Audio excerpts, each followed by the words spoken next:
ప్రార్థన చేస్తున్నాం. పరమేశ్వర పరిశుద్ధుడా, ప్రేమ కలిగిన తండ్రి, మీ ప్రేమైన పిల్లలుగా మమ్మల్ని మీ ప్రేమ చేత బంధించి ఇదిగో మమ్మల్ని కూర్చోబెట్టి మీ మాటలు వినిపిస్తున్నందుకు ధన్యవాదాలు తండ్రి. మీరు ఇచ్చిన మహాజ్ఞానం ఎంత గొప్పదో మేము నేర్చుకునేలాగా సమయాన్ని మాకు అనుగ్రహించి ఆ సమయంలో మీ మాటల పట్ల ఆసక్తికరంగా మేము ఉంటూ మేము నేర్చుకునే గొప్పతనాన్ని మాకు అనుగ్రహించినందుకు ధన్యవాదాలు. ఈరోజు ఈ కార్యక్రమం అంతటిలో మాకు తోడుగా ఉండండి. సంగతులను మాకు వినిపించండి. మీకోసం మమ్మల్ని అందరిని బ్రతికించమని కోరుకుంటూ ఈ ప్రార్థన మీ ప్రియకుమారుడు మా రక్షకుడైన యేసుక్రీస్తుల వారి పేరుట అడిగి వేడుకొనిచున్నాము తండ్రి. ప్రేమైన దేవుని పిల్లలారా, ధర్మశాస్త్రము అవసరత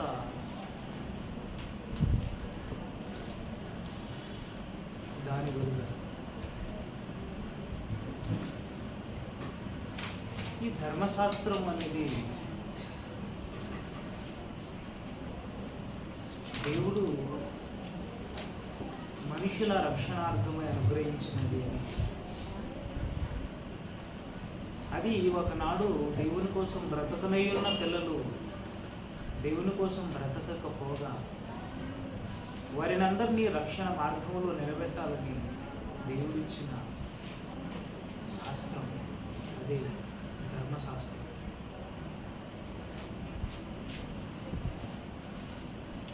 ఈ ధర్మశాస్త్రము ఎప్పుడు ఇవ్వబడింది అని మనం ఆలోచించగలిగితే, ఈ ధర్మశాస్త్రము ఇవ్వటానికి గల కారణం అవసరత అంటారు దాన్ని, అవునా?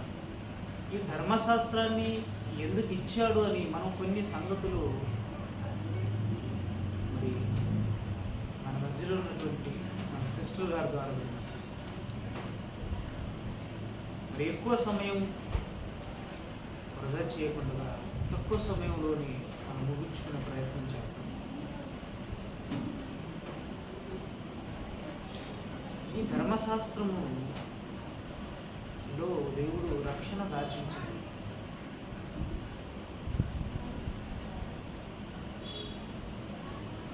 ఈ ధర్మశాస్త్రమును దేవుడు ఇజ్రాయేలుకి ఇచ్చాడు. ఎందుకు ఇచ్చాడు మనం ఆలోచించగలిగితే, ఎవరి ద్వారా ఇచ్చాడు అని మనం ఆలోచించగలిగితే,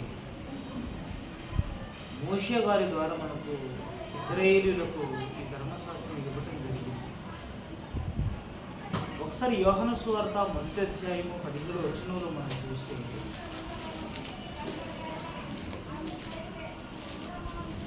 ఆనాడున్న దేవుని పిల్లలుగా పిలువబడిన ఇశ్రాయేలీయులందరూ నశించి తప్పుడు మార్గాన్న బ్రతుకుతూ వారి జీవితాలను పాడు చేసుకుంటున్న దినాలవి. దేవుడు కలలుగన్న ప్రపంచం నుండి ఒకనాటి ఇజ్రాయేలీయులందరూ కూడా, ఇజ్రాయేలీయులందరూ దేవుని పిల్లలు. దేవుడు కన్నపిల్లలు వాళ్ళు, దేవుడు ఏర్పరచుకున్న వాళ్ళు. దేవుడు ఇజ్రాయేలుని ఏర్పరచుకున్నాడు, నా పిల్లలు అని వారిని సంబోధించి మాట్లాడటం ఎన్నో వచనాలను మనం చూస్తున్నాం. ఈ ఇజ్రాయేలీలందరూ ఎక్కడి నుంచి పుట్టారంటే యాకోబు గర్భం గుండా పుట్టారు వీళ్ళు. ఈ యాకోబు ఎక్కడి నుండి వచ్చాడు అని అంటే ఇసాకు గర్భం గుండా వచ్చాడు. ఈ ఇసాకు ఎక్కడి నుండి వచ్చాడు అని అంటే అబ్రహాము గర్భం నుండి వచ్చాడు. ఈ అబ్రహాము ఎవరు అని ఆలోచిస్తే, అబ్రహాము విశ్వాసానికి కేంద్ర బిందువుగా కనిపిస్తుంది. ఆయనకున్న పేరేంటి? విశ్వాసులకు తండ్రి అని పిలువబడ్డాడు. విశ్వాసులకు తండ్రిగా పిలువబడిన అబ్రహాము గర్భం గుండా ఒక గొప్ప కొడుకుగా ఇసాకు వచ్చాడు. ఆ ఇసాకు గర్భాన్న యాకోబు పుట్టాడు. కానీ యాకోబులో లోపం ఉండటం వలన, యాకోబు పేరులో అనర్థం ఉండటం వలన దేవుడు యాకోబుకి పేరు మార్చడం జరిగింది. ఆ మార్చిన తరువాత ఆయనకున్న పేరే ఏంటా పేరు? ఇశ్రాయేలు. అబ్రహాము గర్భం గుండా పుట్టిన వాళ్ళంతా భక్తులుగా లేదా పరిశుద్ధులుగా ఉండాలి అని ఆశించాడు ఆయన, కలలుగన్నాడు ఆయన, మంచి బ్రతుకునిచ్చాడు ఆయన వాళ్ళకి. కానీ ఇజ్రాయేలీలందరూ కూడా బ్రతకని దశ, దేవుణ్ణి వదిలేసి బ్రతికే బ్రతుకన్నది వారిలో ఆరంభమైంది. యాకోబు గర్భం గుండా పుట్టిన 12 మంది పిల్లలు, ఆ 12 మంది పిల్లలు ఒక్కొక్కడు ఒక్కొక్క గోత్రంగా పిలువబడిన వాళ్ళే ఇజ్రాయేలీలు. వాళ్ళందరూ కూడా ఒకరోజు ఒక కఠినమైన భయంకరమైన పరిస్థితులలోనికి వెళ్ళిపోయారు. వాళ్ళు ఎక్కడికి వెళ్ళిపోయారంటే ఇజ్రాయేలీలు ఈజిప్టు దేశానికి బానిసలుగా వెళ్ళిపోయారండి. వాళ్ళు ఎవరు? దేవుని పిల్లలుగా పుట్టిన వాళ్ళు, దేవుడు కన్న పిల్లలు, దేవునికి ఇష్టలైన వారు మరొకరి క్రిందకి బానిసలుగా వెళ్ళటం ఏంటి? బాగుందంటారు? ఇది చెప్పండి. ఒక రాజు కొడుకు పనికెళ్ళి ఎలా ఉంటుంది? ఒక రాజుకు పుట్టిన కొడుకు రాజు అవ్వాలి, కానీ రాజు కొడుకు పనుడవుతే ఏం బాగుంటుంది చెప్పండి? అవునా? దేవుని పిల్లలుగా పిలువబడ్డారు. ఇజ్రాయేల్ అంటే అర్థం ఏంటి? దేవుని ఇష్టానుసారుడైన కుమారుడు, దేవుని కొడుకు, దేవుని పిల్లలు. అవును, ఇజ్రాయేలీలు అంటే ఇజ్రాయేల్ అనగానే దేవుడు తోడై ఉన్నాడు వాళ్ళకి. ఇంతటి గొప్ప బిరుదులను సంతరించుకున్న ఇజ్రాయేలీలు ఎంతటి దారుణానికి వెళ్ళిపోయారు. వీళ్ళంతా ఏంటి? బానిసలుగా వెళ్ళాలి వీళ్ళు? ఎందుకు బానిసలుగా వెళ్ళాలి వీళ్ళు? దేవుని మాట వినకుండగా, దేవుని మాటను పక్కన పెట్టి దేవుడంటే పట్టించుకోకుండా ఉన్నందుకు బానిసలుగా వెళ్ళిపోయే పరిస్థితి ఇజ్రాయేలీలకు సంతరించింది. అలా ఐగుప్తు దేశానికి బానిసలుగా వెళ్ళిపోయిన వాళ్ళు ఎంతకాలం ఉన్నారు వాళ్ళు బానిసలుగా? 1 రోజు, 2 రోజులు చెప్పండి.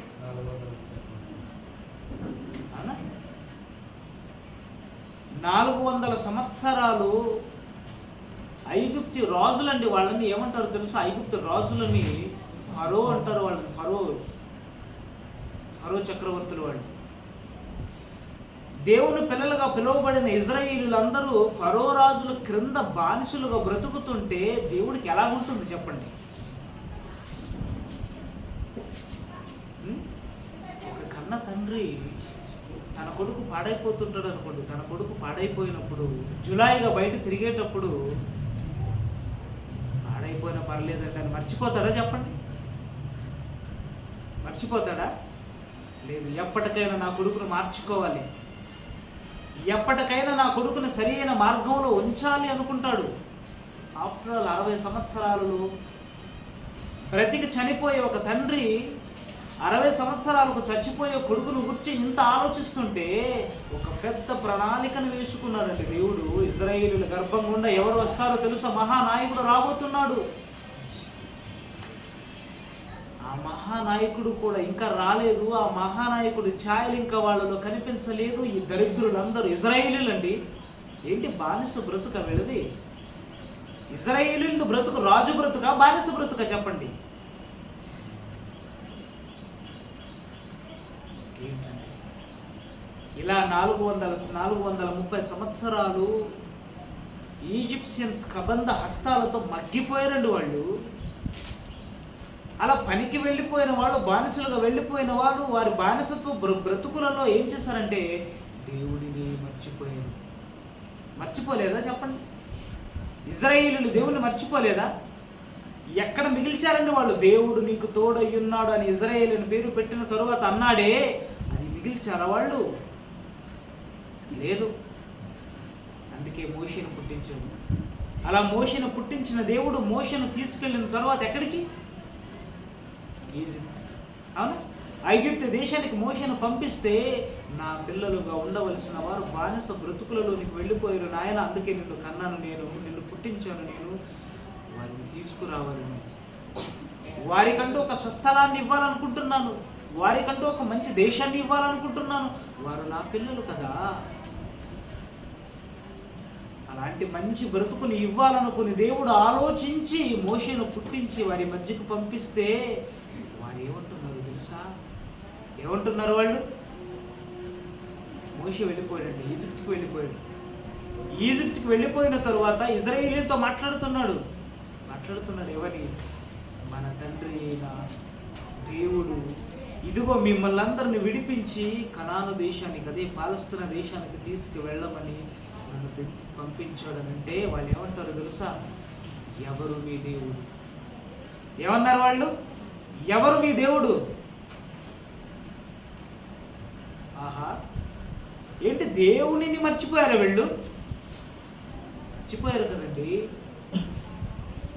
అందుకే ఇంత కఠినమైన బ్రతుకులు ఉంటూ ఎంత హింసించారు తెలుసా ఈజిప్షియన్స్ వాళ్ళని? అంత హింసలో ఉన్న కూడా, అంత ప్రమాదంలో ఉన్న కూడా, ప్రమాదంలో ఉన్నారండి వాళ్ళు. ప్రమాదపు అంచున కాదు. ఈజిప్షియన్స్ మధ్య వాళ్ళు బ్రతుకుతున్నారంటే ప్రమాదపు అంచున కాదండి, ప్రమాదంలో ఉన్నారు వాళ్ళు. భయంకరులండి ఫరోస్. అవునా? ఆ చక్రవర్తులు భయంకరమైన వాళ్ళు. వెట్టి చాకరీ చేయించారండి వాళ్ళకి ఇశ్రాయేలీయులు. రాత్రి లేదు, పగలు లేదు, రాత్రి పగలు తేడా లేదు. ఇశ్రాయేలీయులందరినీ ఈజిప్షియన్స్ రాజులు, ఫరోలుగా పిలువబడుతున్న వాళ్ళు చావు దెబ్బ కొట్టారు. వాళ్ళని చచ్చిపోయారు చాలా మంది ఇశ్రాయేలీయులు. చావలేదా? అయినా బుద్ధి రాలేదు. అయినా తన పిల్లల్ని కాపాడుకోవాలి కదా దేవుడు, తన పిల్లల్ని కాపాడుకోవాలి కదా. అందుకే ప్రవేశపెట్టాడు మోషేని, పంపించాడు మోషేని. అప్పుడు ఎన్ని ఆటుపోట్లు ఎదుర్కొన్నాడు మోషే చెప్పండి? ఎక్కడ? ఈజిప్ట్లోనండి. చాలా ఎదుర్కొన్నాడు. ఎవరి కోసం? దేవుని పిల్లల కోసం. దేవుని పిల్లల కోసం. అందుకే అంటున్నాడు యోహాను సువార్త 1వ అధ్యాయం 17వ వచనంలో అంటున్నాడు, ధర్మశాస్త్రము మోషే ద్వారా అనుగ్రహింపబడేను అంటున్నాడు. చూడండి, ధర్మశాస్త్రం అన్నది ఎవరి ద్వారా ఆరంభమైంది? మోషే ద్వారా ఇవ్వబడింది. ఎప్పుడు ఇవ్వబడిందో తెలుసా? ఎప్పుడైతే ఇశ్రాయేలీయుల్ని ఆ ఈజిప్టు నుండి తీసుకొస్తున్నాడంటే, బయటికి తీసుకొచ్చేస్తాడు. అలా బయటికి తీసుకొచ్చిన తరువాత మార్గ మధ్యంలో ఈ ధర్మశాస్త్రం అన్నది దేవుడు మోషేకి ఇవ్వటం జరిగింది. ఇంతకీ ఈ ధర్మశాస్త్రము ఎందుకు మోషే ద్వారా ఇశ్రాయేలీయులకి ఇచ్చాడు చెప్పండి? ఈ ధర్మశాస్త్రాన్ని ఎవ్వరికి ఇవ్వలేదండి, ఇశ్రాయేలీయులకు మాత్రమే ఇచ్చాడు. కఠినమైన బ్రతుకుల మధ్య కఠినంగా బ్రతుకుతున్న వారికి కఠినమైన ఆజ్ఞలుగా ధర్మశాస్త్రాన్ని ఇవ్వాలనుకున్నాడు. ఎందుకంటే భయంకరమైన విచ్చలవిడిగా బ్రతుకుతున్నారండి వాళ్ళు. తీసుకొచ్చాడు, ఎలాగో అలా తీసుకొచ్చేస్తాడు బయటికి. ఈజిప్ట్ నుండి బయటికి తీసుకొచ్చిన తరువాత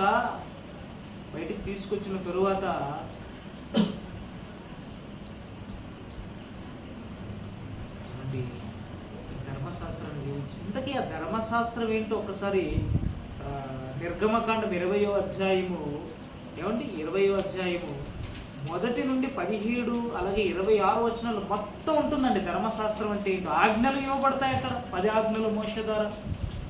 ఆజ్ఞలు అంటే ఒకసారి చూడండి, ఏమండి ఆజ్ఞలు ఇస్తున్నాడండి మోషే ద్వారా. ఆజ్ఞలు ఇస్తున్నాడు ఆయన. ఎలాంటి ఆజ్ఞలు చూడండి, ఎలాంటి ఆజ్ఞలు ఇస్తున్నాడు చూడండి ఒకసారి. మొదటి ఆజ్ఞకి ఏ ఆజ్ఞ ఇచ్చాడండి? ఆయన అంటున్నాడండి, మొదటి ఆజ్ఞలు ఇస్తున్నాడు. ఎవరు ఇస్తున్నాడంటే, నేను తప్ప వేరొక దేవుడు నీకు ఉండకూడదు. ఉండకూడదు. చాలా ఉంటుందండి, ఆ పేర మొత్తం ఉంటుంది. బైబిల్ ఏం చూడకండి, మీరు చదువుకున్నారు కదా చాలాసార్లు. ఏమండి, మొదటి ఆజ్ఞగా ఆయన అంటున్నాడు, నేనే మీకు దేవుడనై ఉండాలి. మొదటి ఆజ్ఞ. ఎందుకు ఈ మాట అంటున్నాడు చూడండి. ఎందుకు ధర్మశాస్త్రాన్ని ఇచ్చాడు, అవసరత ఏంటి, దాని మీద అండి ఇప్పుడు మాట్లాడుకుంటున్నాం మనం. ధర్మశాస్త్రాన్ని ఇవ్వటానికి గల కారణం, ధర్మశాస్త్రం యొక్క అవసరత ఏంటన్నప్పుడు ఇక్కడ చెబుతున్నాడు, నేను తప్ప వేరొక దేవుడు మీకు ఉండకూడదు. అంటే అర్థం ఏంటి? నేను తప్ప మీకు వేరొకరు ఉండకూడదు, వేరొక దేవుడు ఉండకూడదు అంటే అర్థం ఏంటి? ఈ బానిస బ్రతుకుల క్రింద ఈజిప్టులో ఉన్నప్పుడు ఎంతమంది దేవుళ్ళ కంటే వాళ్ళు బానిసలయ్యారు చెప్పండి. ఈజిప్షియన్స్కి మాత్రమే కాదు, ఫరో రాజులకు మాత్రమే కాదు, అక్కడ పూజింపబడుతున్న ఎవరైతే ఈజిప్షియన్స్ ఆరాధిస్తున్నారో ఆ దేవతలకి విలువైపోయారన్నమాట, బానిసలైపోయారు. ఆ దేవతలను పూజించడం ఆరంభించారు. ఆ దేవతలు వాళ్ళకు తెలుసు, కానీ కన్న తండ్రి అయిన దేవుడు ఇజ్రాయేలీయునికి రక్షకుడుగా ఉన్నాడన్న సంగతి, ఒక మహాతండ్రి ఉన్నాడు, ఆయనే మాకు దేవుడు అన్న సంగతి వాళ్ళు మర్చిపోయారు. అంటే ఈజిప్టు దేవతలను పూజించడం ఆరంభించారు, ఈ దేవుడిని మర్చిపోయారు, కన్న తండ్రిని మర్చిపోయారు. అందుకంటున్నాడు కఠినమైన ఆజ్ఞండి. ఈ 10 ఆజ్ఞలు అండి నిజంగా చాలా కఠినమైనవండి. ఇవన్నీ కూడా అవును, చాలా కఠినమైనవి. నేను తప్ప వేరొక దేవుడు మీకు ఉండకూడదు అంటున్నాడు. ఎక్కడ? ఈ భూమి మీద దేని రూపమునైనా మీరు చేసుకోకూడదు, మరలా ఏ రూపాన్ని చేసుకోకూడదు. ఇవన్నీ కూడా భూమిలో నుండి వచ్చినవి. కొన్ని అయితే మీరు చేసుకున్నవి, కొన్ని అయితే మీలో మనుషులు మీరు దేవుడుగా ఎంచుకున్నటివి కొన్ని. కనుక ఇవి ఏవి కాదు, నేనే మీకు దేవుడిని. ఎందుకంటే నేనే కదా మిమ్మల్ని కన్నాను. నేను తప్ప వేరొక దేవుడు మీకు ఉండకూడదు. పైన ఆకాశం అందే కానీ, క్రింద భూమి అందే కానీ, భూమి క్రింద నీళ్ళ అందే కానీ దేని రూపాన్ని మీరు చేసుకోకూడదు. మీరు ఆరాధించవలసిన దేవుడు ఎవరు తెలుసా? యెహోవానై ఉన్న నేనే. నేను ఎలాంటి దేవుడు తెలుసా? రోషము కలిగిన వాడిని అంటున్నాడు. ఇజ్రాయేల్స్కి రోషం ఉందా చెప్పండి? నేనే రోషము కలిగిన దేవుడిని అంటున్నాడు. ఇకపోతే రెండవ ఆజ్ఞకి ఏమంటున్నాడు చూడండి, నీ దేవుడైన యెహోవా నామమును వ్యర్థముగా ఉచ్చరింపకూడదు. రెండవ ఆజ్ఞకి ఇచ్చాడండి. మోషే ఆ కొండ మీద మోషేకి ఇచ్చిన 10 ఆజ్ఞలు చదువుకుంటున్నాం మనం. రెండవ ఆజ్ఞకి ఏమిచ్చాడు? ఏమండి, నా నామమును తప్ప యెహోవా నామమును వ్యర్థముగా ఉచ్చరింపకూడదు. చూస్తారా? మూడవ ఆజ్ఞ ఏమనుంది? విశ్రాంతి దినమును పరిశుద్ధముగా ఆచరించుటకు జ్ఞాపకముంచుకొనుము. 4వ ఆజ్ఞ, నీ దేవుడైన యెహోవా నీకు అనుగ్రహించు దేశములో నీవు దీర్ఘాయుష్మంతుడు అగునట్లు నీ తండ్రిని నీ తల్లిని సన్మానించుము అంటున్నాడు. అంటే తల్లిదండ్రులను సన్మానించండి. ఎంత చక్కటి ఆజ్ఞలు ఇస్తున్నాడు అండి ఆయన. తల్లిదండ్రులను సన్మానించండి. నేను తప్ప వేరొక దేవుడు ఉండకూడదు. నా నామాన్ని మాత్రమే ఉచ్చరించండి. ఏంటండి ఈ పకడ్బందీగా ఈ కఠినమైన ఆజ్ఞలను దేవుడిస్తున్నాడు? 6వ వచనం, 5వ మాట, 5వ ఆజ్ఞ ఏమనుంది? 5వ ఆజ్ఞగా నరహత్య చేయకూడదు అంటున్నాడు. 6వ ఆజ్ఞగా వ్యభిచరింపకూడదు అంటున్నాడు. 7వ ఆజ్ఞగా దొంగిలించకూడదు అంటున్నాడు. 8వ ఆజ్ఞగా నీ పొరుగు వాని మీద అబద్ధ సాక్ష్యము పలుకకూడదు. 9వ ఆజ్ఞ, నీ పొరుగు వాని ఇల్లు ఆశింపకూడదు. 10వ ఆజ్ఞ, నీ పొరుగు వారి భార్యనైనను అతని దాసునైనను అతని దాసినైనను అతని ఎద్దునైనను అతని గాడిదనైనను నీ పొరుగు వానిదగు దేనినైనను ఆశింపకూడదు అని చెప్పెను. ఈ 10 ఆజ్ఞలండి కఠినంగా దేవుడు ఎందుకు ఇచ్చాడంటే, నిజంగా వాడు ఎంతటి దయానీయమైన పరిస్థితుల మధ్య పెరిగాడు అర్థమవుతుంది. ఇంత కఠినమైన ఆజ్ఞలు ఇస్తేనే తప్ప వీరు మారటం చాలా కష్టం. భయంకరంగా మారిపోయారు. ఒక ఎగ్జాంపుల్ చెప్పమంటారా ఎంత భయంకరంగా మారిపోయారంటే? ఇన్ని ఆజ్ఞలను వీళ్ళని మార్చడానికి ఇచ్చాడు కదా ఆయన. ఇంత కఠినమైన ఆజ్ఞలను మార్చడానికి ఇచ్చాడు కదా. ఏమంటే ఈ ధర్మశాస్త్రాన్ని తీసుకెళ్ళడానికి కొండ మీదకి వెళ్ళిన తరువాత, అవునా, వెళ్ళిపోయాడా? ఏమండి, ఈ ధర్మశాస్త్రాన్ని వ్రాయించుకు రావడానికి కొండపైకి మోషే వెళితే తన అన్నయ్యను అహరోను పెట్టేళ్ళండి ఇజ్రాయేలు దగ్గర. ఇక్కడ చూసుకొని నేను వచ్చినంత వరకు అని చెప్పాడు. అవును, ఇక్కడ చూసుకొని వీళ్ళందరినీ కూడా నువ్వు చూసుకోవాలి, నేను వెళతాను, దేవుడు వ్రాయించవలసిన ధర్మశాస్త్రాన్ని తీసుకురావడానికి వెళతానంటే ఆయన కొండ మీదకి వెళ్ళిన తర్వాత ఈ దుర్మార్గులు ఏం చేశారు చెప్పండి? వాళ్ళ దగ్గర ఉన్న బంగారాన్ని మొత్తం పోగు చేశారు. అవును, బంగారాన్ని మొత్తం పోగు చేశారు. పోగు చేసిన బంగారాన్ని అంతటిని ఎవరి దగ్గర పెట్టారు? అహరోను దగ్గరికి తీసుకొచ్చారు. ఆయన ఏమంటున్నారు తెలుసా? ఇందాక సిస్టర్ గారు గుర్తు చేశారు ఆ మాట. ఆ మోషి ఎక్కడికి పోయి పాడైపోతే మాకేంటి? అవునా, ఇంత మోషి ఎందుకు పుట్టాడు? వాళ్ళ బాగు కోసం పుట్టాడు కదా. బాగు కోసము పుట్టిన వారిని కూడా పట్టించుకొని దశని, అంటే క్రూరులండి వాళ్ళు ఇశ్రాయేలీయులు. దేవుని పిల్లలే, మాటకు పేరుకు దేవుని పిల్లలు అయ్యారు, కానీ ఈ భయంకరులండి. వీళ్ళకి దశ ఎక్కడి నుంచి వచ్చిందన్నమాట అన్నప్పుడు పెరిగారు కదా భయంకరుల మధ్య, ఒక ద్రోహుల మధ్య పెరిగారు వాళ్ళు, దొంగల మధ్య పెరిగారు వాళ్ళు, భయంకరమైన పరిస్థితుల మధ్య పెరిగారు వాళ్ళు.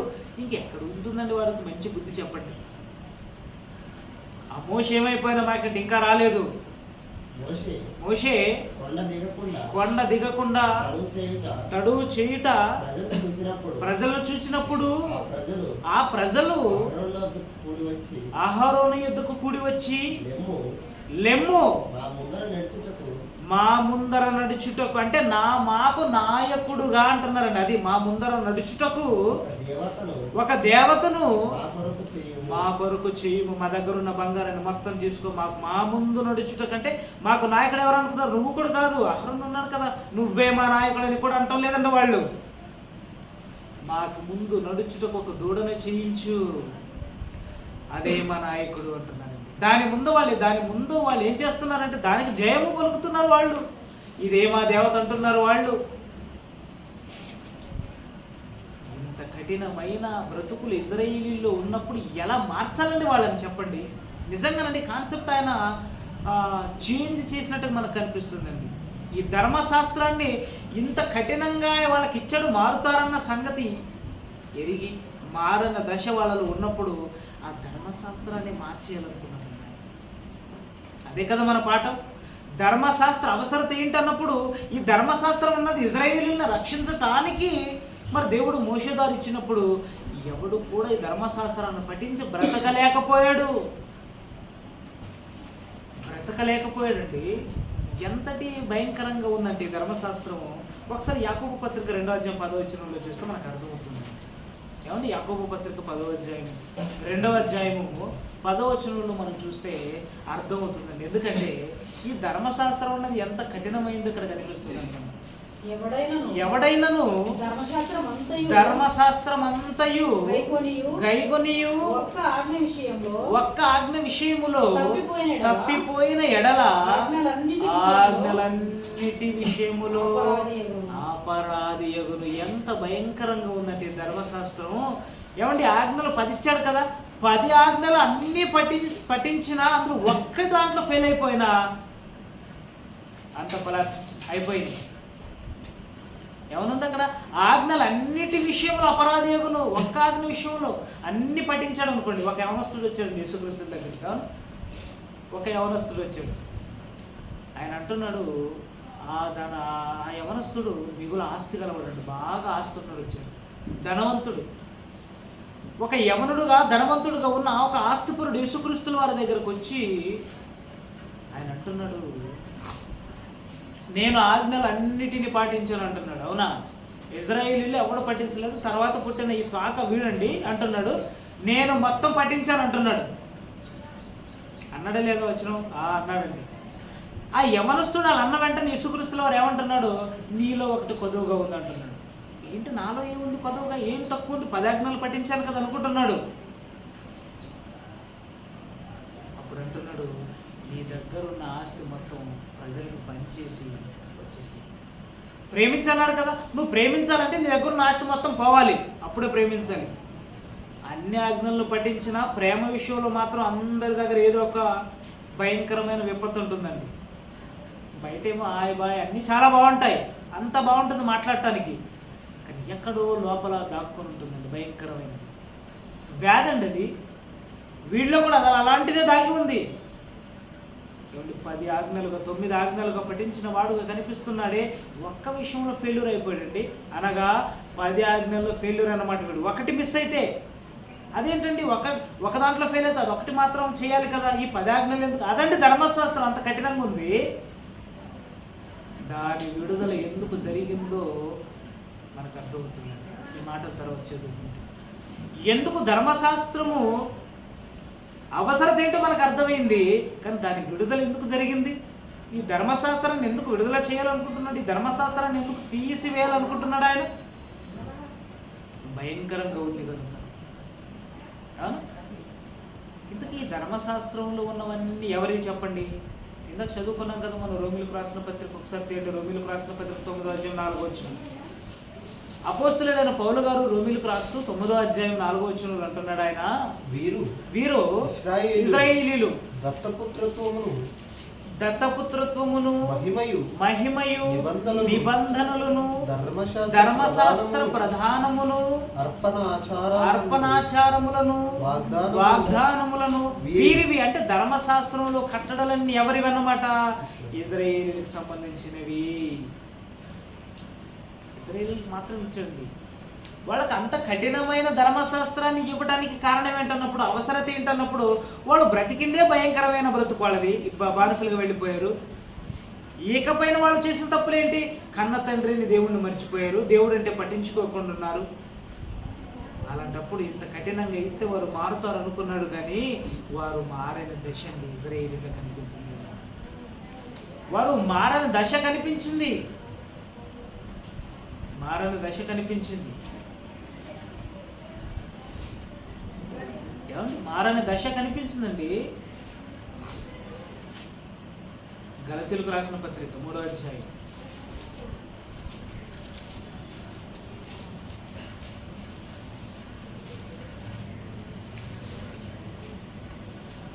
ఏమన్నా దానికి ముందు న్యాయాధిపతులు 2వ అధ్యాయము 10-11 వచ్చినారు. న్యాయాధిపతుల గ్రంథము 2వ అధ్యాయము 10-11 వచ్చినారు.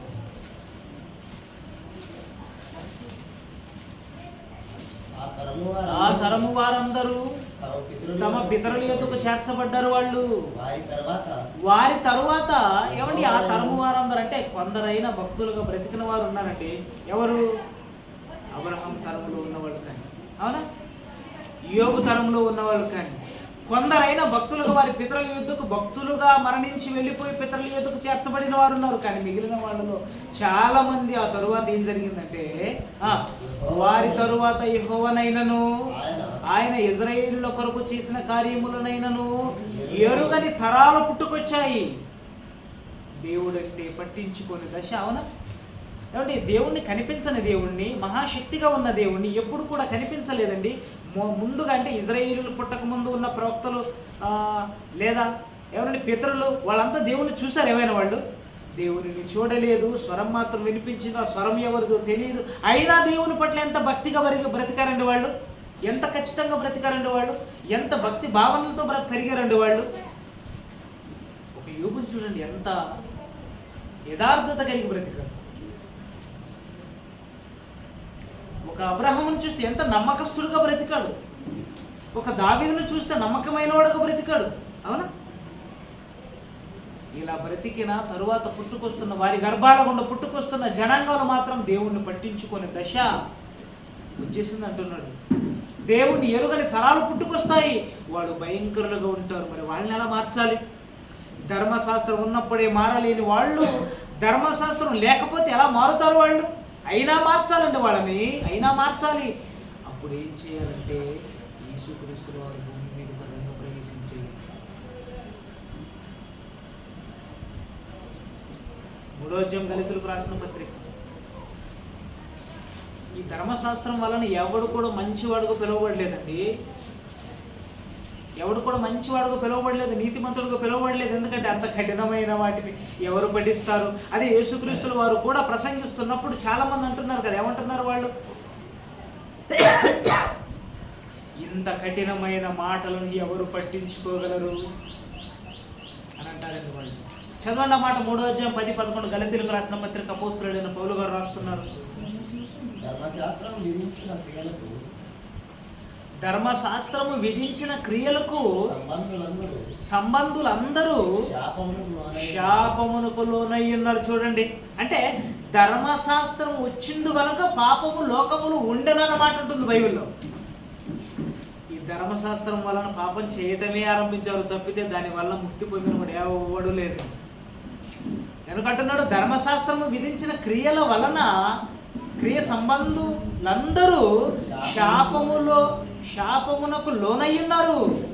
ఎందుకనగా ధర్మశాస్త్ర గ్రంథమందు వ్రాయబడిన విధులన్నీ చేయుట యందు నిలకడగా ఉండని ప్రతి వాడును శాపగ్రస్తుడు. ధర్మశాస్త్రము చేత ఎవడును దేవుని ఎదుట నీతిమంతుడని తీర్చబడను సంగతి స్పష్టమే అంటున్నాడు. క్లియర్ అర్థమైంది అంటున్నాడు పౌలు గారు. ఎవరు కూడా మారటం లేదు.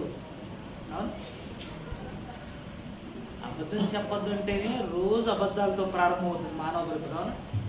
అలాంటిది ఒక అబద్ధం మాట్లాడకంటేనే దాంతోనే ప్రారంభమవుతుంది. అలాంటి ధర్మశాస్త్రంలో వ్రాయబడిన కట్టడలను ఆ ఆచారాలను పఠించి బ్రతకగలిగి ఉండగలిగిన వారు ఉన్నారు చెప్పండి. కనుక ఇంత కఠినమైన ధర్మశాస్త్రాన్ని పక్కన పెట్టాలి. పక్కన పెట్టేటువంటి ఏదో వదిలేయటం, దాన్ని తీసివేయటం కాదు. మనుషులలో ఎవడు కూడా దానిని నెరవేర్చేటంతటి గొప్పతనం మనుషులు లేనందుకు యేసుక్రీస్తుల వారి ద్వారా ధర్మశాస్త్రాన్ని ఆచరణలోనికి తీసుకొస్తున్నాడు, నెరవేర్పులోకి తీసుకొస్తున్నాడు. కానీ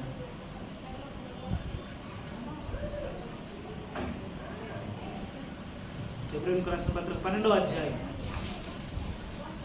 చూడండి. హెబ్రీయులకు రాసిన పత్రిక 12వ అధ్యాయం 24వ వచనం.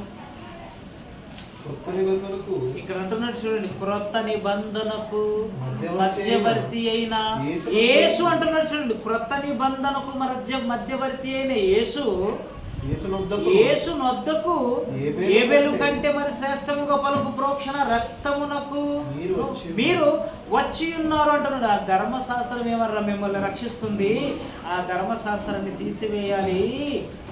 ఇప్పుడు మీ రక్షణ ఎవరిలో ఉందో తెలుసా? క్రీస్తులో ఉంది, క్రీస్తు ద్వారా ఉంది. క్రీస్తు తన సిలువలో ప్రాణార్పణం చేయటం వలన, రక్తాన్ని కార్చటం వలన ప్రపంచ మనుషులకు రక్షణ దొరుకుతుంది అంటున్నాడు. అదే మాట, క్రొత్త నిబంధనకు మధ్యవర్తి అంటున్నాడు. ఎవరిని? యేసుక్రీస్తుల వారిని.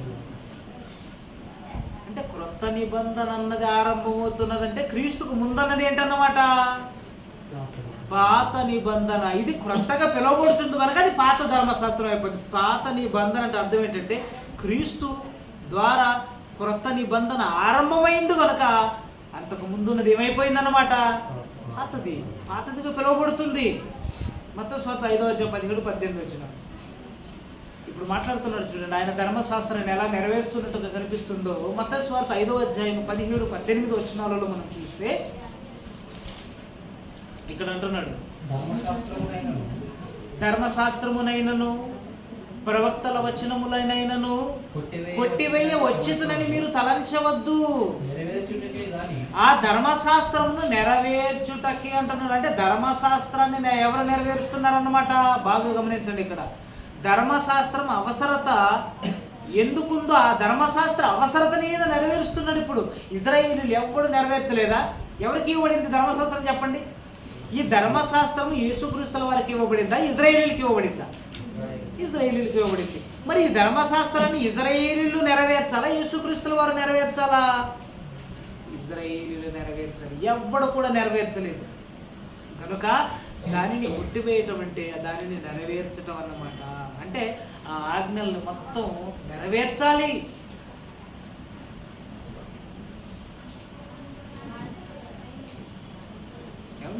అందుకే మాట్లాడుతూ ఆయన ప్రసంగంలో యేసుక్రీస్తుల వారు మాట్లాడుతూ కంటికి కన్ను పంటికి పన్ను అని చెప్పబడిన మాట మీరు విన్నారు కదా, ఇది ధర్మశాస్త్రం. అవునా? కంటికి కన్ను పంటికి పన్ను అంటే అర్థం ఏంటి? కంటికి కన్ను అనగానే ఏమండి, ఎవరైనా మీ కన్ను తీసేశారనుకోండి, ధర్మశాస్త్రం రూల్ ఎలా ఉంటుందంటే భయంకరమైన రూలు, మీరు ఎవరి కన్నైనా పీకేశారనుకోండి, ఎవరి కన్నైనా మీరు పెరికి పడేశారనుకోండి, దానికి ధర్మశాస్త్రం చెప్పిన రూల్ ఏంటంటే మీ కన్ను ఎవరైతే పెరికి పీకి పడేశారో వారి కన్నులు మరలా పీకేయాలి. అదే అండి ధర్మశాస్త్రం. కంటికి కన్ను, అర్థమైందా? అంటే కన్నులు తీస్తే కన్నులు తీసేయాలన్నమాట. పంటికి పన్ను అంటే మీ నోట్లో ఉన్న పళ్ళు ఎవడైనా రాగొట్టాడు అనుకోండి, మీరు కూడా చంప చెళ్ళు అనిపించాలి. అది ధర్మశాస్త్రం. గట్టిగా కొట్టారనుకోండి ఏమైపోద్ది చెప్పండి? మన బొగ్గ మీద గట్టి కొట్టారనుకోండి, ఎర్రటి బొగ్గలు ఉన్నట్టు బొగ్గలు చాలా బాగా అనుకుంటారు కదా, ఆ బొగ్గల మీద లాగి కొట్టారనుకోండి ఎలా ఉంటుంది? గట్టిగా లాగించి కొడితే దవడపళ్ళు మొత్తం బయటకు వచ్చేస్తాయి. అప్పుడు ఏమంటారు తెలుసా? చుక్కలు కనిపించాయి అంటారు. చుక్కలేమి కనిపించలేదు. ఏం కనిపించింది? అంత బాధ వర్ణిస్తున్నారు దాన్ని. అంటే కంటికి కన్ను పంటికి పన్ను అంటే నీ పళ్ళు ఊడిపోయింది ఎవరైనా కొడితే ధర్మశాస్త్ర ప్రకారం ఆ పళ్ళు తీసేయాలండి, మరలా కన్ను తీసేయాలి, మరలా కాలు తీసేయాలి, మరలా. అవునా? ఎవరైనా కాలు ఎరగొట్టారు అనుకోండి, ధర్మశాస్త్ర ప్రకారం ఏం చేయాలన్నమాట? నీ కాలు తీసేయాలి. నీ చెయ్యి ఎవరైనా తీస్తారనుకోండి, నువ్వేం చేయాలన్నమాట? చెయ్యి తీసేయాలి. అంటే మానవ అవయవాలలో ఏదైనా తీసివేశారా? ధర్మశాస్త్రం చెప్పిన రూల్ ఏంటంటే అంత కఠినంగా ఉందండి అది. అందుకే ఎవడండి ఈ ధర్మశాస్త్రాన్ని నెరవేరుస్తారంటారు వాళ్ళు, యేసుక్రీస్తు బోధనలు వింటున్న వాళ్ళు. అందుకే ఈయనంటున్నాడు, ఇప్పుడు మరలా ఆయన మాట్లాడుతూ ధర్మశాస్త్రమునైనను ఇందాక ఆయన ప్రసంగంలో ఉన్న మాట గుర్తు చేసుకున్నాం కదా, కంటికి కన్ను పంటికి పన్ను అని చెప్పబడిన మాట మరి మీరు విన్నారు కదా. ఇప్పుడు నేను చెప్పున్నది ఏమనగా, మిమ్మును కుడి చెంప మీద కొట్టు ప్రతి వానికి మరలా చెంప చెళ్ళు అనిపించాడు అన్నాడు ఆయన. ఇక్కడ చూడండి ఏం జరుగుతుందండి, ఇక్కడ ఏం జరుగుతుంది? ధర్మశాస్త్రానికి యేసు తెచ్చిన క్రొత్త నిబంధన మధ్య ఏం జరుగుతుంది? మార్పు జరుగుతుంది. చూడండి, అంటే ఆ ధర్మశాస్త్రం అవసరతను తీసేస్తున్నట్టుగా కనిపిస్తుందా? కంటికి కన్ను పంటికి పన్ను అని చెప్పబడిన మాట మీరు విన్నారు, ఇది ధర్మశాస్త్రము. ఇప్పుడు నేను చెబుతున్నాను క్రొత్త నిబంధన. నేను చెప్పినది ఏమనగా, దుష్టుని ఎదురింపక మిమ్మును కుడి చెంప మీద కొట్టు వానిని వైపునకు ఎడమ చెంప కూడా త్రిప్పుము. ఇక్కడ ఒక మంచి పాయింట్ మీకు చెబుతానండి, ఆలోచించండి. ఏమండి, ఎవరైనా మేము మనల్ని కొట్టారనుకోండి, మనం తిరిగి కొడితే మన మధ్యన ప్రేమ ఉంటుందా, ద్వేషాలు పెరిగిపోతాయి చెప్పండి? ఎవరైనా మనల్ని కొట్టారనుకోండి, ఫర్ ఎగ్జాంపుల్ మన క్లాస్లో ఎవరి గురించి చెబుదాం? ఆ దినాకర్ ఉన్నాడు, దినాకరం గురించి మాట్లాడదాం. పక్కనున్న కైలు ఉన్నాడు, దినకర్ని లాగబెట్టి కొట్టాడు అనుకోండి, నిజంగా భలే కొట్టావు నువ్వు అంటే నాకు చాలా ఇష్టం అంటాడా? ఏమంటాడు? ఈ ఫేస్ లెఫ్ట్ టర్న్ నుంచి ఇచ్చుకో, రైట్ టర్న్ నుంచి ఇచ్చుకుంటాడు. అప్పుడు దెబ్బ ఎలా ఉంటుందంటే అంతకు మించి పడాలి మరలా. ఇదండి ధర్మశాస్త్రం.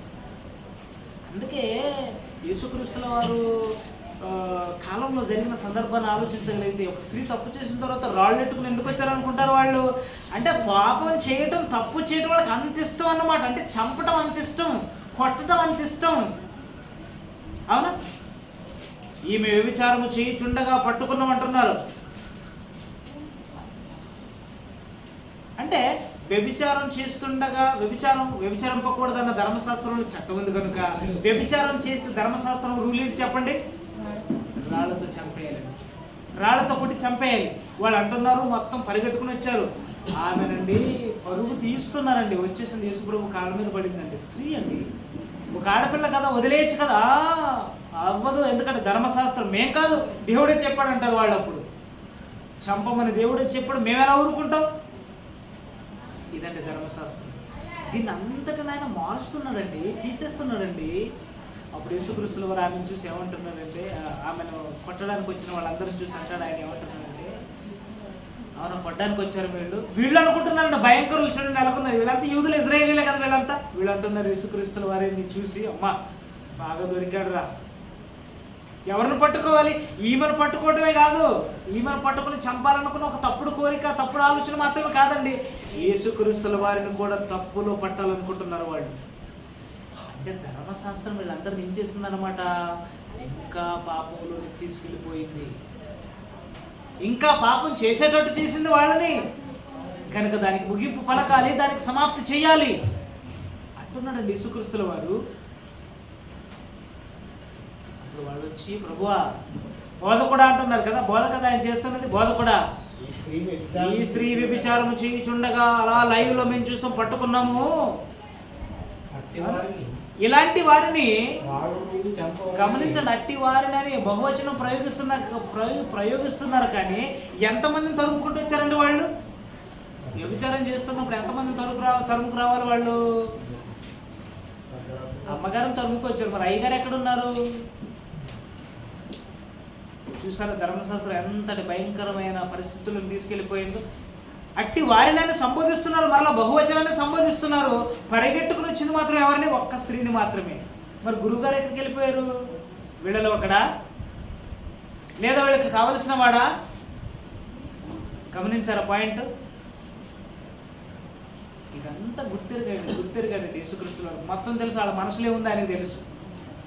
అప్పుడు యేసుక్రీస్తుల వారు అంటున్నారు ఆయన దగ్గరకు వచ్చి, బోధకుడా ఈయన ఇలా చేసింది, మరి ధర్మశాస్త్రం ఏమో కొట్టమని చెబుతుంది, నువ్వేమో మీరు బోధకుడుగా మీరే ప్రసంగాలు చేస్తారంటే రక్షించమంటున్నారు. మీ పేరులోనే ఉంది, యేసు అంటే అర్థం ఏంటి? రక్షకుడు. మీరేమో రక్షించాలని చెబుతున్నారు, ధర్మశాస్త్రం ఏమో చంపమని చెబుతుంది. ధర్మశాస్త్ర ప్రకారం చంపమంటారా, మీ ప్రకారం బ్రతికించమంటారా? ఒక్కవేళ వదిలేయండి అంటే ధర్మశాస్త్రానికి వ్యతిరేకంగా మాట్లాడుతూ ఈమె కాదురా ముందు వీణేసాను అంటారు యేసుక్రీస్తుల వారు. అంటారంటారండి వాళ్ళు. సిలువను ఎక్కించినంత వరకు, ప్రాణం తీసినంత వరకు నిద్రపోని క్రూర జాతి ఇజ్రాయేలుల జాతి, యూదా జాతి.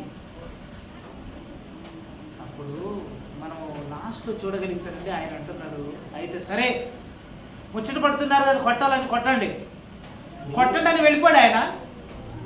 ఆయన అంటున్నాడు, ఏమంటున్నాడంటే, నీ రాళ్ళని పైకెత్తండి, మీరందరూ చేతులు ఎత్తండి చూద్దాం, మీ మొహాలను చూడాలి, ఇప్పుడు మీ మొహాలు బాగా చూపించండి నాకు, అవునా? ఆయన అంటున్నాడు, మీలో పాపము లేనివాడు మొట్టమొదట ఆమె మీద రాయి వేయవచ్చు. మీకు ధర్మశాస్త్ర రూలే నేను అప్లై చేస్తున్నాను, రాళ్లతో కొట్టండి అంటున్నాడు ఆయన. ఇంతకీ కొట్టండి అని చెప్పినప్పుడు కొట్టాలా కొట్టకూడదు? వీళ్ళు కొట్టండి అని చెప్పాడా లేదా? కొట్టమని చెప్పాడు. కొట్టండి అని చెప్పిన తర్వాత, రాయి వేయండి అని చెప్పిన తర్వాత రాళ్ళతో కొట్టొచ్చు కదా మరి. కానీ ఎలా ఫిట్టింగ్ పెట్టాడు చూడండి ఆయన. మీలో పాపము లేనివాడు ఎవరున్నారు వాళ్ళు వేయండి అన్నాడు. ఎవరు కొట్టకుండా పరారైపోయారండి వీళ్ళంతా. అవును, కొట్టకుండా పారిపోయారు. కొట్టకుండా పోయారంటే అర్థం ఏంటన్నమాట, ఆ స్త్రీ కంటే ఆమె కనిపించిన దొంగ, ఇల్లు కనిపించని దొంగలు. కనిపించే దొంగ ప్రమాదమా, కనిపించని దొంగల ప్రమాదం చెప్పండి? ఏమంటే కళ్ళ ముందు కనిపిస్తూ అలా దెబ్బ కొట్టి రే నువ్వు మారాలని చెప్పిన వాడు మంచోడు అంటారా? అన్న వందనాలు అయ్యా వందనాలు అని చెబుతూ వెనకాల గొయ్యలు తీసేస్తుంటారు చూడండి, పాతేయటానికి వాళ్ళు గొప్పవాళ్ళు అంటారు. యేసుక్రీస్తుల వారికి గొయ్యతో దుర్మార్గులైన వాళ్ళు. ఇలా జరిగింది. అందుకే నేనేం చేస్తున్నానంటే, కంటికి కన్ను పంటికి పన్ను అని చెప్పబడిన మాట మీరు విన్నారు కదా. ఇప్పుడు నేను చెప్పున్నది ఏమనగా, మిమ్మును కుడి చెంప మీద కొట్టు వానికి మీ ఎడమ చెంపను కూడా త్రిప్పమని చెప్పాడు. అంటే ఇందులో ఏం దాగి ఉందన్నమాట, ధర్మశాస్త్రాన్ని నెరవేర్చి దానిని పక్కన పెట్టినట్టుగా, ప్రేమను ఆయన చూపిస్తున్నట్టుగా, ప్రేమతో క్రొత్త నిబంధనను ఆరంభిస్తున్నట్టుగా మనకు కనిపిస్తుంది. ఆరంభించాడు ఆయన. ఆ మాటనే ప్రయోగించాడు ఒక వ్యక్తి, మహాత్ముడయ్యాడు. ఆయన పేరేంటి? అదండి. ఆయన ప్రయోగించిన మాట ఏంటి తెలుసా? బ్రిటిష్ వాళ్ళ దగ్గర ఏం ప్రయోగించాడు అనుకున్నారు? ఆయన ఏమైనా సొంతంగా రాసుకున్నాడు అనుకున్నారు ఏంటి? ఆయన భారత్లో చదువుకున్నప్పుడు, ఇంగ్లాండ్కి వెళ్ళి చదువుకుంటున్నప్పుడు బైబిల్ చదువుకున్నాడండి ఆయన. మహాత్మా గాంధీ, ఒక గాంధీ, ఆయన పేరేంటి? పూర్తి పేరు చెప్పండి. మోహన్ దాస్ కరమ్చంద్ గాంధీగా పిలువబడిన ఈయన మహాత్ముడు ఎలా అయ్యాడు అనుకుంటున్నారు మీరు? యేసు మాటలలో ఒక్క మాట బైబిల్ నుండి కాపీ కొట్టినందుకు భారతదేశానికి మహాత్ముడు అయ్యాడు గాంధీ. భారతదేశానికి పితామహుడు అయ్యాడు. అవునా? ఏమని చెప్పుకోవాలి ఆయన్ని? భారతదేశ ప్రజలందరికీ ఎవరైనా తండ్రి ఒక్క మాట అలాంటి అంత మార్పు తీసుకొచ్చిందా? అదేనండి ధర్మశాస్త్రానికి క్రొత్త నిబంధననికి ఉన్న తేడా. ఇప్పుడు చదువు 17-18 వచ్చిన మత్తయి సువార్త 5వ అధ్యాయము అంటున్నాడు. అందుకే ఇప్పుడు ధర్మశాస్త్రమునైనను ప్రవక్తల వచనములనైనను కొట్టివేయవచ్చితనని తలంచవద్దు, దానిని నెరవేర్చుటకే గాని కొట్టివేయుటకు నేను రాలేదు అంటున్నాడు. 18వ వచనంలో అంటున్నాడు, ఆకాశమును భూమియు గతించిపోయిననే గాని ధర్మశాస్త్రమంతయు నెరవేర్పు జరుగు వరకు దాని నుండి ఒక గొల్లైనను ఒక సున్నా అయినను తప్పిపోదు. అంటే మొత్తాన్ని నెరవేర్చాడు ఆయన. ఎలా నెరవేర్చాడంటే ఆయన గలతీయులకు రాసిన పత్రిక 5వ అధ్యాయం 14వ వచనం చూడండి ఒకసారి. గలతీ పత్రిక పౌలు గారు రాస్తున్నారు, గలతీయులకు పత్రికను రాస్తూ ఎలా నెరవేర్చాడు మొత్తం అంటే ధర్మశాస్త్రం అంతటిని ఎలా నెరవేర్చాడు ఇక్కడ చెబుతున్నాడు. 5వ అధ్యాయం 14వ వచనం గలతీయులకు రాసిన పత్రిక. ధర్మశాస్త్రం అంతయు నిన్ను వలె నీ పొరుగు వారిని ప్రేమించుము అను ఒక్క మాటలో సంపూర్ణమై ఉన్నది. యేసుక్రీస్తుల వారు చెప్పబడిన మాట ఏంటి? నిన్ను వలె నీ పొరుగు వారిని ప్రేమించు. నువ్వు ప్రేమించావా? ఏది చేయవండి. నువ్వు ప్రేమించావా? వ్యభిచరించవు. నువ్వు ప్రేమించావా? నరహత్య చేయవు. నువ్వు ప్రేమించావా? దొంగతనం చేయవు. నువ్వు ప్రేమించావా? మోసం చేయవు. నువ్వు ప్రేమించావా? ఏ తప్పు చేయవు. అంటే అన్ని ఆజ్ఞలకు ప్రధానమైన కేంద్రం ఏదన్నమాట? ప్రేమ. అందుకే ప్రేమించు అన్నాడు. ధర్మశాస్త్రం అంతయు నిన్ను వలె నీ పొరుగు వారిని ప్రేమించుమని ఒక్క మాటలో ధర్మశాస్త్రం అంతయు సంపూర్ణమై ఉన్నది అంటున్నాడు. చూడండి ఆయన ఈ ధర్మశాస్త్రమును పుట్టివేయుట చేత యేసుక్రీస్తు ఏమండి క్రొత్త నిబంధనలు ప్రారంభించటం చేత ఏమంటే ధర్మశాస్త్రాన్ని అలా తీసివేయటం జరిగింది. అంటే నెరవేర్చాడు ఆయన. ఇజ్రాయేలీయులకు అవసరతగా ఉన్న ధర్మశాస్త్రాన్ని వాళ్ళు దాన్ని ఏమంటారండి, దాన్ని సాధించుకోలేకపోయినందుకు యేసుక్రీస్తుల వారిని పుట్టించటము, ఆయన ద్వారా క్రొత్త నిబంధనగా మార్చటం. ఏమండి 2వ అధ్యాయం ఎఫెసీయులకు రాసిన పత్రిక 2వ అధ్యాయం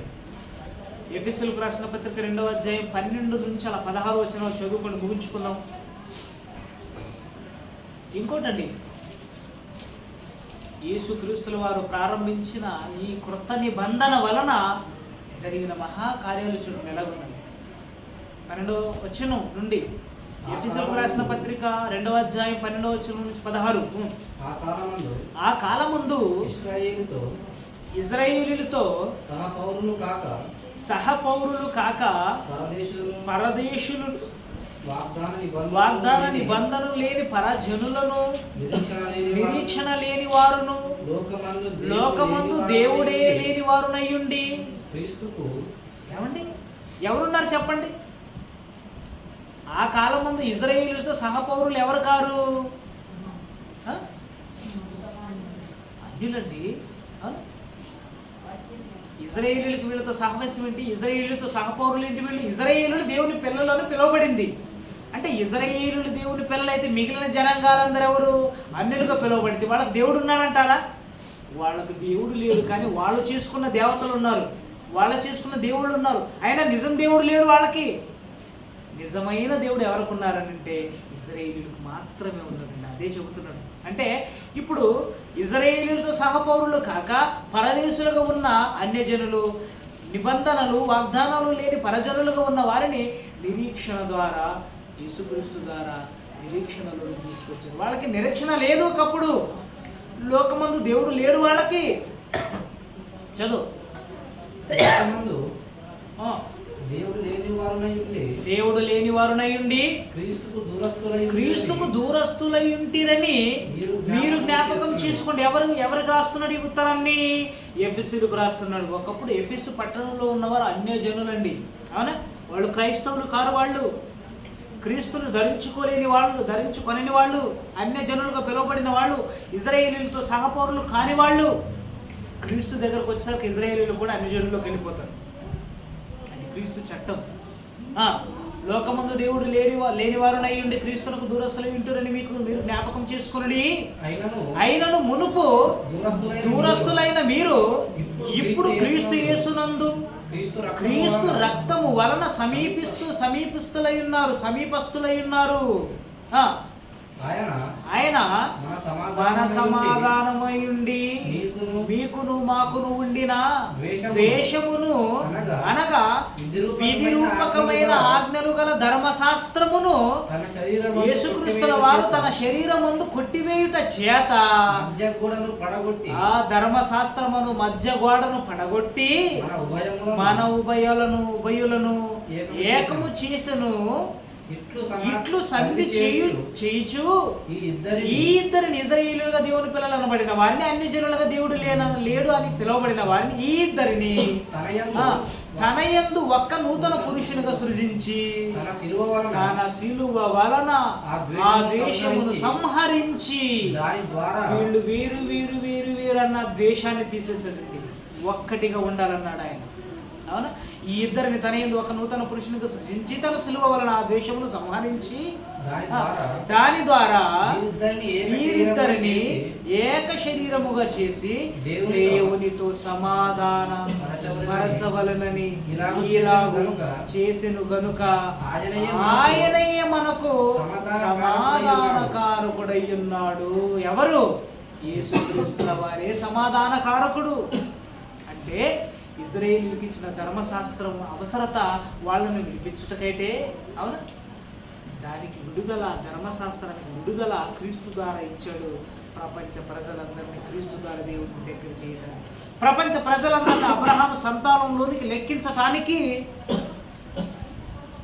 ధర్మశాస్త్రాన్ని కొట్టివేసినట్టుగా మనం చూడదు. ఇప్పుడు చెప్పండి, ధర్మశాస్త్రము అవసరత, దాని విడుదల. ధర్మశాస్త్రం అవసరత దేనికి చెప్పండి? ధర్మశాస్త్ర అవసరత ఎవరికి? ఇశ్రాయేలీయులకి. దాని విడుదల ప్రపంచ మనుషులందరినీ దేవునికి దగ్గర చేయటానికి. అవునా? ఓకే, అర్థమైంది అనుకుంటున్నాను. కళ్ళు మూసుకొని ప్రార్థన చేసుకుందాం. ప్రేమ కలిగిన మహోన్నతమైన తండ్రి, మీ ఉన్నతమైన నామాన్ని పొందడం ఎదుగో తండ్రి, మీ పిల్లల పట్ల మా పట్ల మీ ప్రేమను చూపి మీ మాటలు వినిపిస్తున్నందుకు ధన్యవాదాలు నాయన. ఇదిగో మీకోసం బ్రతకటానికి మంచి స్ఫూర్తినిచ్చి మీ జ్ఞానమందు మమ్మల్ని నడిపిస్తూ ప్రతి వారం మరి మీ మాటలు వినిపిస్తూ మమ్మల్ని మీ జ్ఞానమందు నిలవబెట్టి మా బ్రతుకులను సాగిస్తున్నందుకు ధన్యవాదాలు తండ్రి. ఇదిగో ఇక్కడ కూర్చుని మీ పిల్లలందరినీ మీరు పేరు పేరును దీవించండి, వారి కుటుంబాలను దీవించండి. మీకోసం మమ్మల్ని అందరిని పెంచండి. ఇక్కడ చేరున్న వారుగా మేము మాత్రమే మీ జ్ఞానాన్ని నేర్చుకుంటూ అలా ఉండకుండా మా సమకాలికుల్లో చాలామందిని మార్చవలసిన బాధ్యత మీరు మా పైన ఉంచారు కనుక మేము మీ మాటలు నేర్చుకుని మా సమకాలికుల్లో ఉన్న వారిని మార్చి మీ దగ్గరకు తీసుకొచ్చి గొప్పతనాన్ని, అంతటి ప్రేమను, అంతటి జ్ఞానమును మాకు దయచేయమని కోరుకుంటూ ఈ కార్యక్రమం అంతటిలో మాకు విజయవంతం చేయమని కోరుతూ ఈ ప్రార్థన మీ ప్రియకుమారుడు మా రక్షకుడైన యేసుక్రీస్తుల వారి పేరు అడిగి వేడుకొనిచున్నాము తండ్రి. అందరికీ వందనాలు.